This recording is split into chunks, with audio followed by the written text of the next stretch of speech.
for a common purpose, to reduce the stigma our society associates with depression, to break depression out of the dark, to remind ourselves that we are not alone. Suicide is the third leading cause of death among teens, and depression, whether situational or clinical, impacts more of us than you might think. In response to this, both St. Charles East and North, and all three District 303 middle schools have been doing activities these past several weeks to bring awareness about these issues. While we are divided by a river, we are certainly united by this cause. The Hope Club used feedback from staff and students provided after last year's presentation to design the one you'll be seeing here today. We are confident that you will be respectful of both our live presentations and videos that have been so carefully prepared. At St. Charles North, we are committed to ensuring that all students have the knowledge to recognize the signs of depression in ourselves and others, and the courage to utilize the supports available to us. In this assembly last year, Mrs. Christensen announced the formation of a student task force who would meet with her on a regular basis to discuss and address the topic of bullying in our school community. Members of this group are here today to share with us what they've been up to. Please welcome Steph Molitor and Amanda Valajera.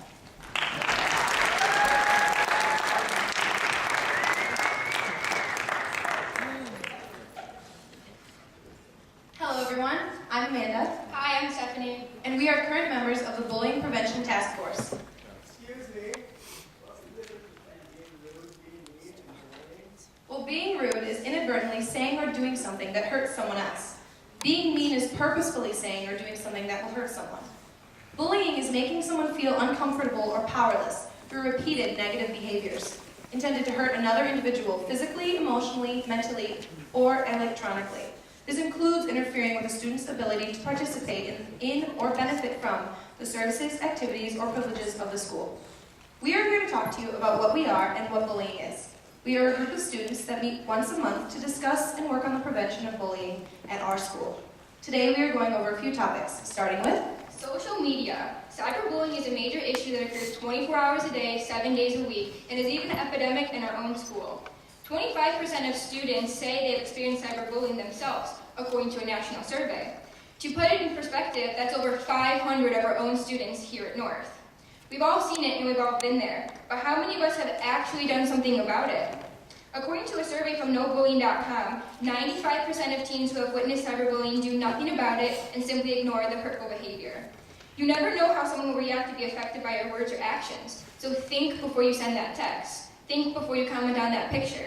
Think before you hit post for a tweet. Everything is permanent, and once it's out there, it's always out there. We also want to talk to you about resilience. Resilience is the capacity to recover quickly from difficulties, such as the chemistry test you spend 3 hours every day studying for that ends up coming back with an 80 or 58%, which brings your midterm grade from an A to a D. Or it's finally your senior year. You get to start in your first varsity game, but you end up breaking your big toe and are out for the season. As human beings, we have all experienced these types of situations. As we look back, we are more than likely only regret the decisions we made where we did not look for the better option for a more positive outcome, like getting help after the bad test grade, or working with your coach in order to be a part of the team in a different way. So not only does resiliency apply to these situations, but it also applies to our uncomfortable situation in which someone is being mean, rude, or bullying you. So what does resiliency really mean?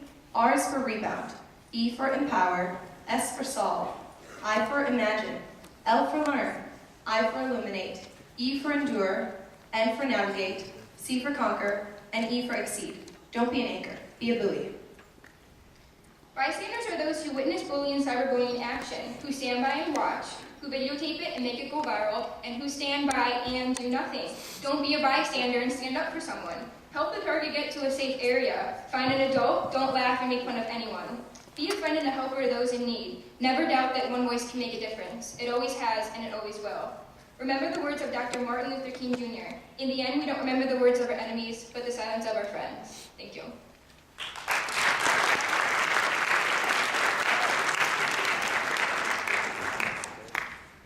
Thank you for more clearly defining what some of these words mean for us. Bullying is, in fact, one of the leading triggers for depression and suicide.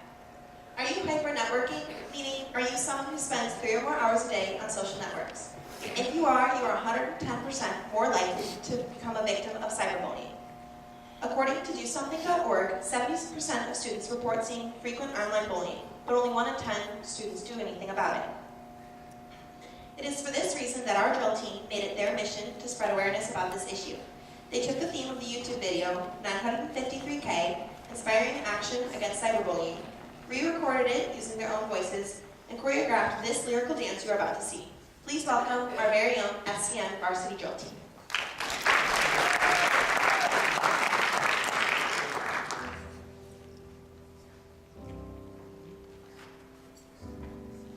$953,720 one time. I can remember only having my close family. Maybe 2 or 3 friends that didn't know me well. But I can't remember when being popular was the same as being mean, being dark.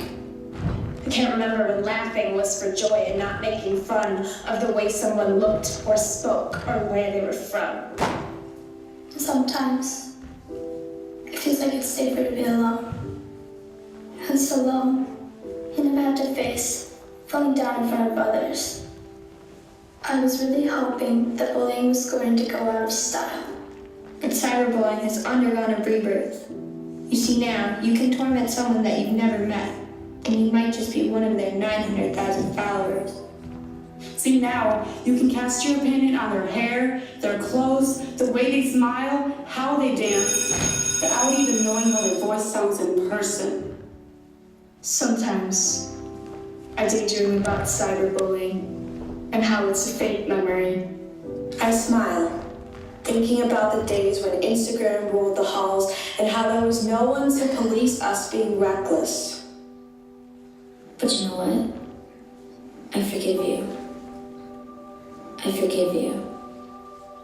And I apologize for not remembering you, for pressing send, for scrolling left when I knew it wasn't right. I really don't understand. It isn't human to make someone feel bad. Not on purpose. Not over and over again. Everyone deserves a moment to bask in the light of the sun. But somewhere along the way, MySpace and Facebook changed the way that we all define the word friend. And someone you follow on Instagram could be sitting right next to you, and you have no idea how to interact with them face to face.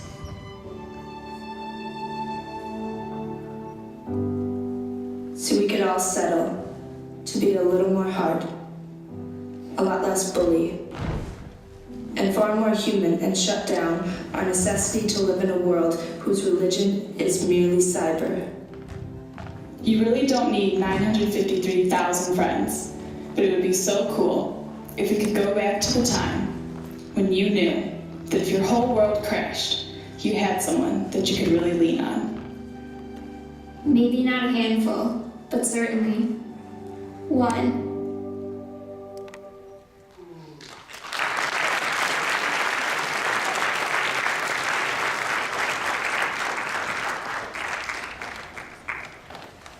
Thank you to Amanda Ziesmer, Anna Spence, and Grace Taylor for putting your vision into reality. We hope your performance will make us more aware of the impact cyberbullying has and be a strong reminder of the ways our actions can lead to suffering in others. Up next are a few members of the Hope Club to talk about the impact social media itself has on us. Please welcome seniors Keely and Alex.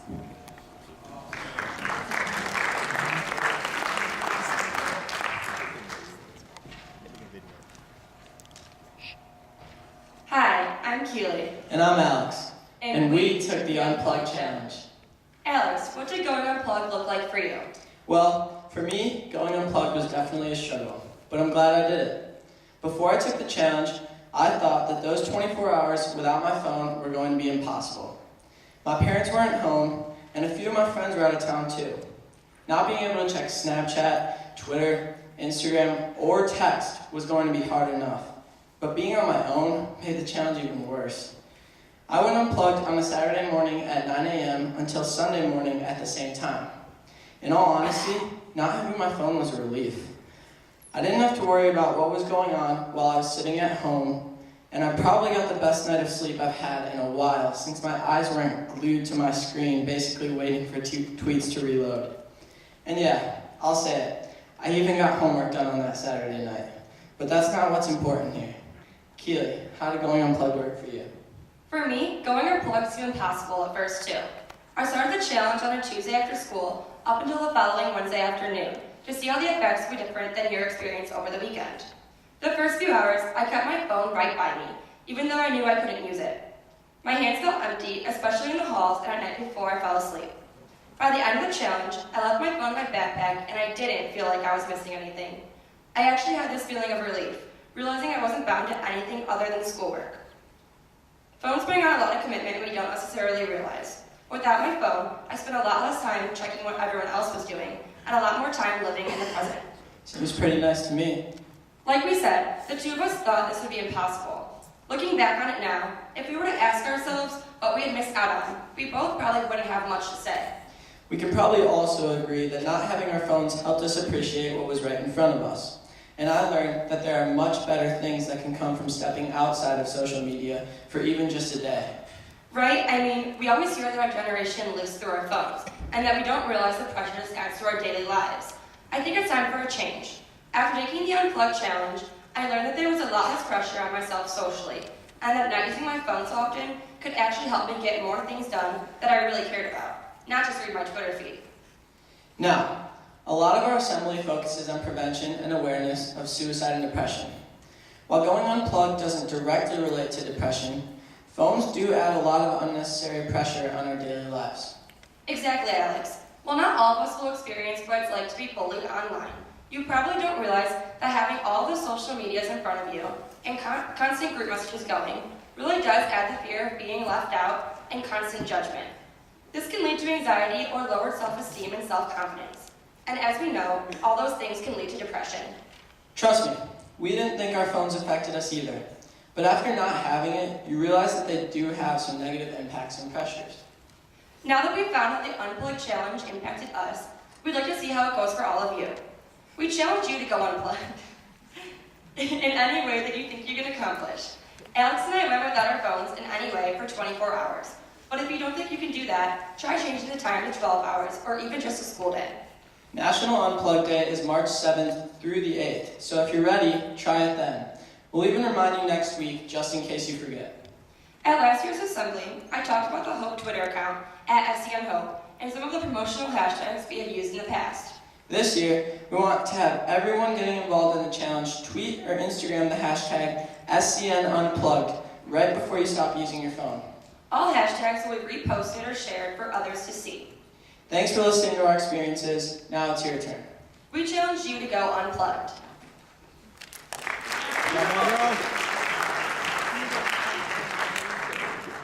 All right, North Stars, raise your hand if you would be willing to go unplugged for even some small chunk of time on March 7th or 8th. Okay, come on. You two staff members, you are included in this too. Awesome. Don't forget to share your experiences at hashtag SCNUnplugged using Twitter or Instagram. Thanks, Keely and Alex, for sharing your experiences and for extending the challenge. I know I'm looking forward to participating in it and hearing how it goes from all of you. Our next presenter is here to share her message about the ways in which we use our words carelessly in hallways can be painful to those who suffer from mental illness. She wrote this rant essay for English class. Please welcome Rose Johnson.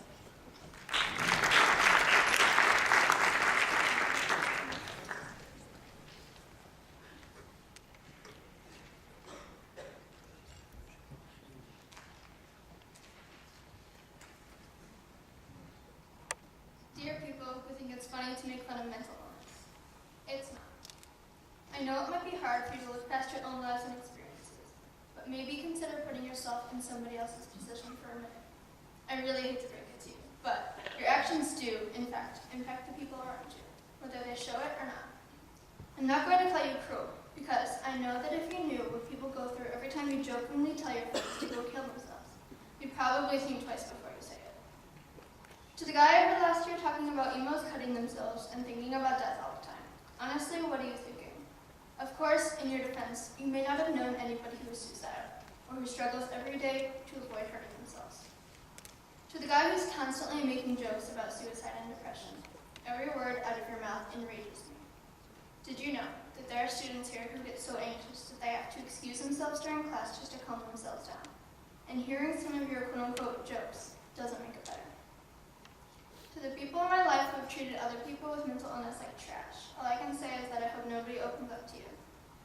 Nobody wants to be told that they're faking their illness for attention. Nobody wants to be told that there's something wrong with them because they take a medication or see a therapist. And nobody wants to be cast out and made to feel below others because of their mental illnesses. People with mental illnesses are often looked down upon as dramatic and attention-seeking. No one ever gossips about how their symptoms aren't their fault. That's what they really need to hear. You can't fix someone by making fun of them and hurting them. They need support and motivation. By making light of something as serious as depression, anxiety, self-harm, eating disorders, and suicide, you're hurting all of the people around you who are struggling. In the same way you can't infer the contents of a book by the cover, you can't know what someone's going through just by looking at them. So, maybe look around the room and think twice before you make your next joke. Sincerely, Rosie Nelson.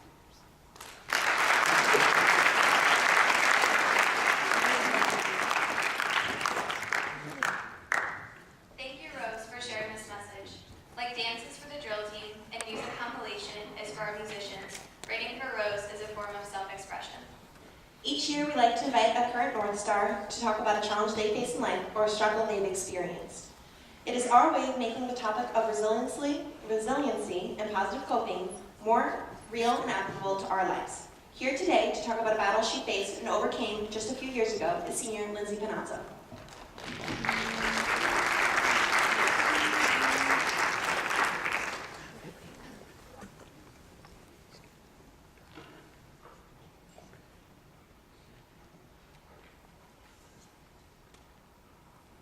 Each one of us sitting here today has faced many different difficult challenges in our lives. Whatever those challenges were, they affected each individual differently and somehow made an impact in our lives. I'm here today to tell you a little about a personal challenge that I faced and how I overcame it. My name is Lindsay Panazzo and I'm a senior here at North. About 4 years ago, just as I was getting ready to start off my freshman year with new friends, new classes, and new hopes, my dreams were diverted as I was diagnosed with a rare form of ovarian cancer. At the time, this diagnosis made my whole world stop, as I could no longer be that carefree young girl that I always used to be. At 14, I barely even understood what cancer was. I was terrified because I wasn't sure what my future was going to be like. I was supposed to be making memories that I would remember for the rest of my life, but instead, I underwent surgery and 4 months of intense chemotherapy. In those 4 months, I lost all of my hair and lost the opportunity to be the normal high school girl that I always looked forward to becoming. As all of my friends started their year of high school, I was forced to stay home as I was not healthy enough to attend. As the school year continued on, I continued to receive my chemotherapy treatments, and I had a really difficult time accepting the change in my life. I was tired of looking in the mirror and seeing that sick, weak girl that I had become. Even though chemotherapy was extremely difficult, both physically and emotionally, the worst part about my treatment was attempting to keep the negativity out of my life. From day to day, I had to battle the constant fear that cancer now ruled my life. This negative mindset only made treatment harder, as I constantly worried about the possibility of cancer defeating me. As I became more and more isolated from my friends and society, I felt as if I was losing their support. I was stuck in the hospital with poison being pumped through my veins as the world continued on without me. Although I tried to hide it with optimism and strength, darkness and negativity seemed to overcome me. I was beginning to lose my hope as my weakness and sickness made it even harder and harder to open my eyes each morning. I knew that I couldn't give up and let my battle overcome me, but at the same time, it seemed to be the best option for me. I found it difficult to find a reason to fight. I felt as if this battle was a never-ending nightmare. I knew that I couldn't let myself fall as a victim. I had to stay strong for my family, especially for my siblings. At the time, my sister was 8 and my brother was only 12 years old, and I didn't understand the emotional toll my diagnosis took on them. They were even more terrified than I was. They were afraid that they were going to lose not only their sister, but their lifelong friend. I couldn't let them see my fear. As an older sister, I'm the one who was supposed to be strong for them, but I was failing. I needed to continue to be a role model, especially for my younger sister, Ashley. I didn't want her to grow up to think that being afraid is okay. I needed to teach her to be strong no matter what life throws at you. I needed to turn my fear into courage, and I needed to put my all into this battle to show my siblings that your only option is to fight for yourself and for those who love you. To this day, I don't think my brother and sister realize how much they impacted me. Today is a great day to tell them that they are the ones who encouraged me to fight. They need to know that I didn't fight for myself. I fought solely for them. I found the strength I needed within the love and support that Kyle and Ashley gave to me. They were the ones that pulled me out of the darkness. They were the ones that finished my fight for me, ultimately helping me conquer my biggest fear, cancer. Always remember to find hope in your loved ones, find hope in yourself, and never forget that there is always hope.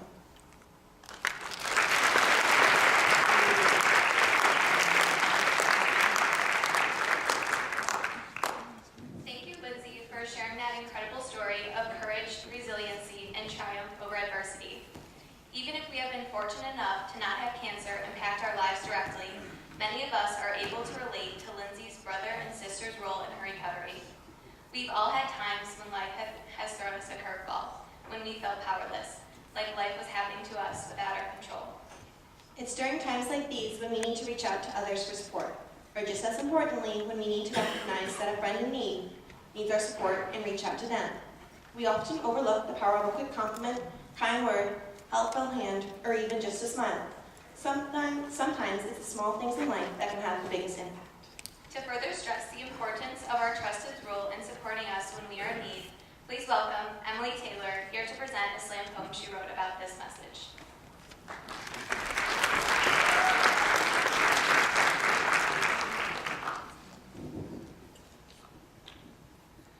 Hi, I'm Emily Taylor, and this is a poem called Hope is Real.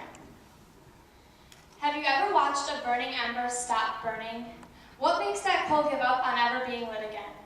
Probably the same pain that sends a tree falling after days of relentless hacking, the same thing that sends a star billions of years old to fall, no longer believing it should produce life. What stops the pen mark from finally ripping a hole in the paper? Emotions are powerful things, and pain is one of the strongest. So if pain stops the heart beating, what saves it? We save it. I'll kneel on the ground with you to give you the strength you need to stand. I'll cover you from the darkness. If you are an ember, a tree, a shooting star, a piece of paper, and a beating heart. Let the wind rush over you. I'll cover you to keep you lit. Let people beat on your trunk. I'll hold you up until you grow strong again. Let time wear you down, precious star. I won't let you fall. I'll stay with you until you shine bright again. And the paper won't rip, and the heart won't stop beating. We will hold your hand through the struggle. If you need to cross the river, let us be the stone you step on to keep from falling in. Let your breathing become shallow. We will be your lungs for you. Emotions are powerful things, and pain is stronger than most. But the strongest of all is hope.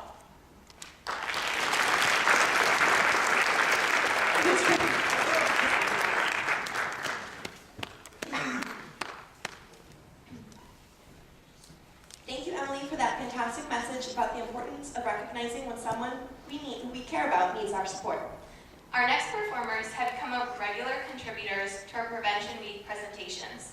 This year, we've asked the group to perform a piece about the power of good friends, family, and support networks. As you listen to their rendition of Kobe Calais' Never Gonna Let You Down, we hope you will think about the people in your lives that play this role for you. Please welcome the Vocal Jazz Choir.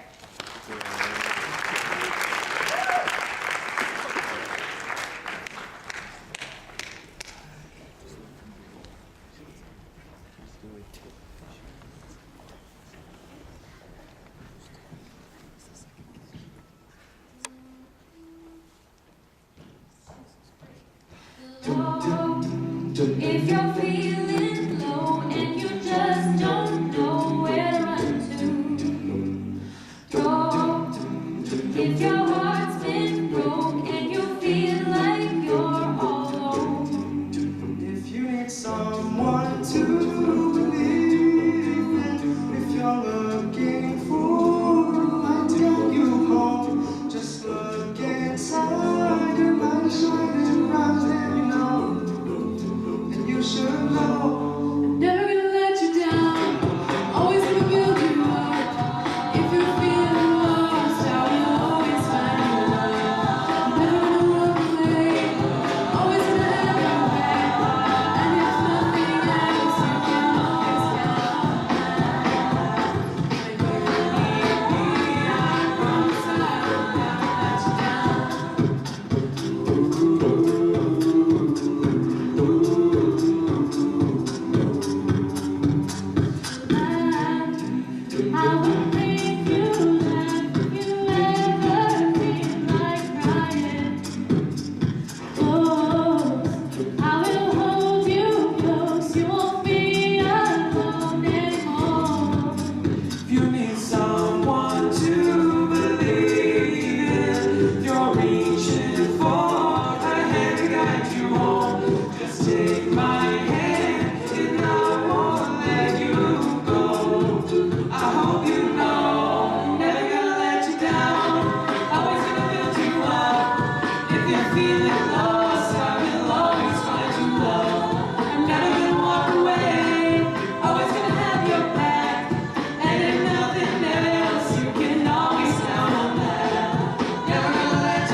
Thank you to Mr. Malloy, the 5th Hour Vocal Jazz Workshop, for that outstanding performance. I know that as I watched, I was thinking about my mom, dad, and Kate. They are my trusteds in life. I know I can always count on them to pick me up when I'm down, have my back, or make me laugh when I feel like crying. I don't know what I would do without them. Take a moment today to thank your trusteds, whoever it may be, a friend, loved one, family member, or a staff member here at school. Tell them in person, send her a text, or even an email will do the trick. These are the people we go to in times of stress, to motivate us to stay out of trouble, or to assist us as we strive to achieve our goals. We don't often set aside time to tell these individuals just how much they mean to us, and today is a perfect day to make that purposeful effort to let our trusteds know how much we appreciate them. Each year, as a part of our school district's effort to raise awareness about mental illness, we are reminded about the signs to look for in ourselves or others that might alert us of a heightened risk. Next up, we have 2 Hope Club members to review with us not only the warning signs for depression and the risk factors for suicide, but also the supports available to us in the school and local community. Please welcome juniors Taylor Ryan and Kaylee Skarowski.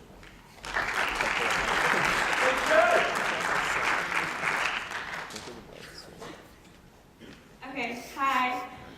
When the opportunity was presented to me to give a speech during this Hope Assembly, there was nobody else except for my trusted that I felt comfortable enough to do it with. And that got us thinking about how important it is for everyone to have that person in their lives that they feel like they can go to for anything. So as you all know, it's Suicide Prevention Week. And although all of these things in the assembly are related in some sort of way, it's time to bring out the serious stuff. The first thing that comes with preventing suicide is awareness of mental illness, specifically depression. This may sound super repetitive to some of you, but when it comes to something as serious as depression, it's important to be more aware than less. There are 5 main signs of depression to look out for in somebody. These are: their personality changes. They are more agitated, nervous, and moody. They withdraw from people in their lives. They stop taking care of themselves and maybe do things more risky than usual. And they seem overwhelmed and hopeless. When hearing these things, please keep in mind that we are all only human, and we all go through tough times. If you ever feel sad every once in a while, it is completely normal. However, if these signs are constant and never ending, they cannot be ignored. You are not alone. Tell someone. Protect yourself. No one deserves to suffer through depression alone. People, even people you wouldn't ever expect, care about you and want to help you. At the end of this assembly, you guys will all be receiving bracelets with the Suicide Prevention Talk line on it. This is the same number that you've seen on your school planner and your ID. Trained professionals are waiting to listen and support you if you need it. There's also a new number that you should know about. It's a number you can text, along with the word START, 24/7, 365 days a year, where you can text anything on your mind to a trained crisis counselor. The number is 741-741, and it is completely free. Don't be afraid to reach out to someone if you need to. Remember, text START to 741-741. Along with being able to reach out to trained professionals at the touch of a button, also keep in mind that there are trained professionals right here in school, in the Office of Student Life, and the counselor's office whom you can reach out to. Form healthy and uplifting relationships. Find your trusted. Be strong and have hope. Thank you,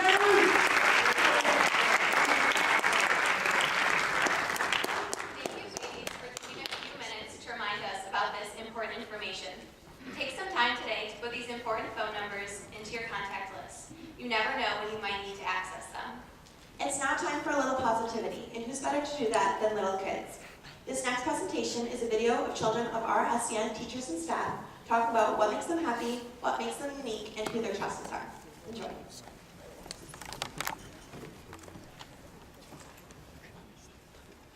We ask kids 3 questions about being happy. You might recognize some of the names. What makes you happy?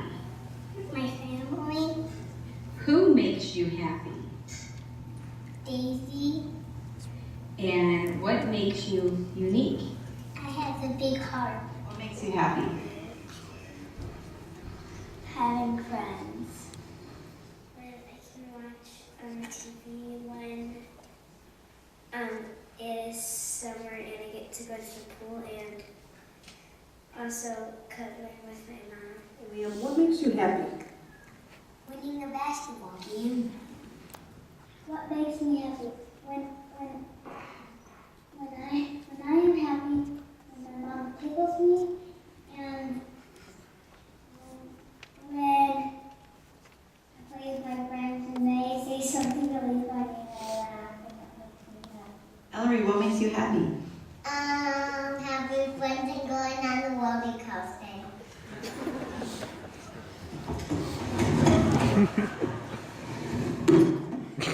It would be good if you could be as confident as these kids. Right, Liam, what makes you unique or special? By being fast and being tough. I feel special and unique because I be myself and I'm beautiful inside and out. What makes you unique or special? My funny personality. I just be myself and when I go there. Who do you trust or go to when you need to talk or get help?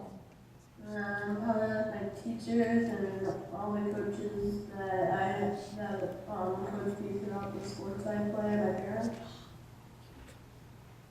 I go to my parents or my teacher. Who do you go to when you're upset or you need someone to talk to? My mom, my dad, my uncle, my grandma, and people that I trust. Big kids and little kids have a lot in common.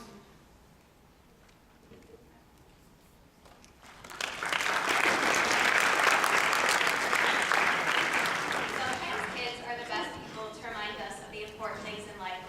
Take some time today to think about what makes you happy and who makes you happy. Find a way to celebrate your uniqueness and individuality. Surround yourselves with people who support you and bring out these qualities, not people who want to stifle our individuality or use us to make themselves look better. Our last presenters are here to share with us to show us how music plays a role in our mental health. There probably aren't very many of you in the audience, adults included, that don't have a favorite song that can pump you up, make you feel good, or connect you to others. Please welcome two Hope Club members, Gabby Cesaroni and Bryn Miller.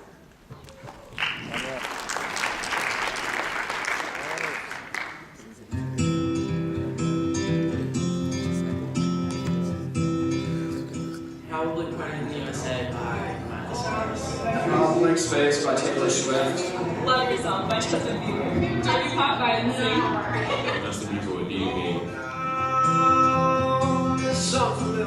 Let It Go by James Bay. Old Scars Future Hearts by Old Time Low. Migraine by 21 Pilots. Goosebumps with theme song is my pitching song from last year. Black Friday, Kendrick Lamar. It's not appropriate. Immortals, my God. The National Anthem by Francis Scott Key. Fade Away by Logic. Accidentally in Love by the Counting Crows. Ain't No Mountain High Enough by Marvin Gaye. Mr. Right Side by the Killers. Pass to Myself by Selena Gomez. Love Yourself by Justin Bieber. Up and Out by Coldplay. Sorry by Justin Bieber. I'm gonna make this place your Country, pop, jazz, techno, rap, rock. We all have our favorite genres. Whether you're down in the dumps or on top of the world, there's always a song for you. Everyone has the sleep playlist, the homework playlist, the party playlist, and that one playlist that hits a little harder than the rest. This is your Coldplay, your script, your Adele. Music is one place where we find an outlet for our emotions, and it's easy to put in your headphones and get lost in your music. But we're here to tell you it doesn't have to be this way. You are not alone. Take out your headphones and share your music. Crank up that Coldplay and sing out loud as you can. Hopefully someone will hear you and start singing too. Music connects us, and it's about time we let it.